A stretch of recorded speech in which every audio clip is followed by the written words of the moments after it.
আসসালামু আলাইকুম ভিউয়ার্স, আপনারা এই সবজিটা সহজেই সবাই চিনেন। এটা হচ্ছে সাজনা। আমি আজকে ডাল দিয়ে সাজনা কিভাবে রান্না করতে হয় তা দেখিয়ে দিচ্ছি, আমার পাশেই থাকুন। এখন আমি সাজনাগুলোকে কেটে কিভাবে ছিলে নিতে হয় তা আপনাদের দেখিয়ে দিচ্ছি। প্রথমে সাজনাগুলোকে আমরা একটা সাইজে এভাবে কেচি দিয়ে কেটে নিচ্ছি। আপনারা বডিও ব্যবহার করতে পারেন। এভাবে কেটে সবগুলোকে পিস করে নিচ্ছি। তারপর এটাকে এভাবে ছুরির সাহায্যে বা বটির সাহায্যে এভাবে ছিলে নিব। সবগুলো এভাবে সুন্দর করে ছিলে নিব। ছিলে পরিবেশন। সাজনাগুলোকে আমি সুন্দর করে ছিলে নিয়েছি। এখন মূল রান্নায় ফিরে যাচ্ছি। আমি একটি প্যান নিয়ে নিয়েছি। এখন নিয়ে নিচ্ছি 800 গ্রাম ডাল। দিয়ে দিচ্ছি 1 কাপ পরিমাণ পেঁয়াজ কুচি। এখানে পেঁয়াজের কুচিটা বেশি দিবেন, তাহলে খেতে ভালো লাগবে। 4-5টা কাঁচামরিচ ফালি করে নিয়েছি। এখানে দিয়ে দিচ্ছি 2টা টমেটো কুচি, 1 চামচ আদা রসুন বাটা, আধা চামচ হলুদের গুঁড়া, আধা চামচ চাতে একটু বেশি মরিচের গুঁড়া, আধা চামচ ধনিয়ার গুঁড়া, পরিমাণ মতো লবণ। এখন আমি সবগুলো উপকরণ একসাথে ডালের সাথে মিশিয়ে ভালো করে মেখে নিচ্ছি।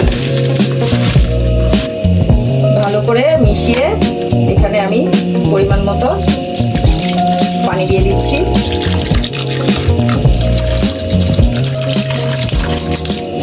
এখন আমি ডালটাকে পুরো হিটে বয়েল করব যতক্ষণ পর্যন্ত সিদ্ধ না হয়। ডালগুলো আমার এখানে সিদ্ধ হয়ে গেছে। এখন আমি একটি ঘুটনির সাহায্যে ডালগুলোকে এভাবে ঘুটে দিব। ডালগুলো আমার সুন্দর করে ম্যাশ হয়ে গেছে। এখন আমি সাজনাগুলো ডালের মধ্যে দিয়ে দিব।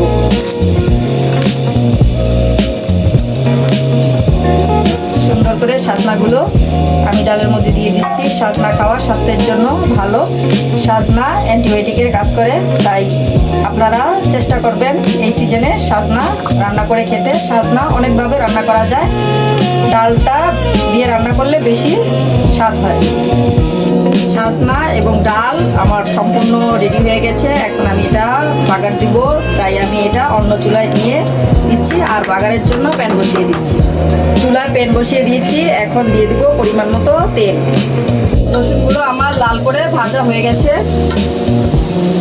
এখন আমি ডালের মধ্যে এটা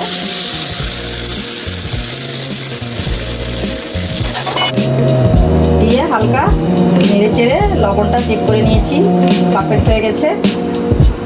এখন দিয়ে দিচ্ছি কেটে রাখা কুচি করা ধনিয়া পাতা।